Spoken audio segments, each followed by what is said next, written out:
hi friends अस्सलाम वालेकुम நம்ம இப்போ கொத்து பரோட்டா பண்ணலாம் வாங்க பார்க்கலாம் ஃபர்ஸ்ட் கடாயை வச்சு எண்ணெய் ஊத்திக்கணும்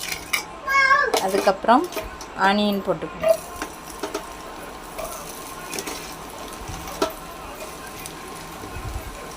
அப்புறம் கொஞ்சம் சில்லி போட்டுக்கணும்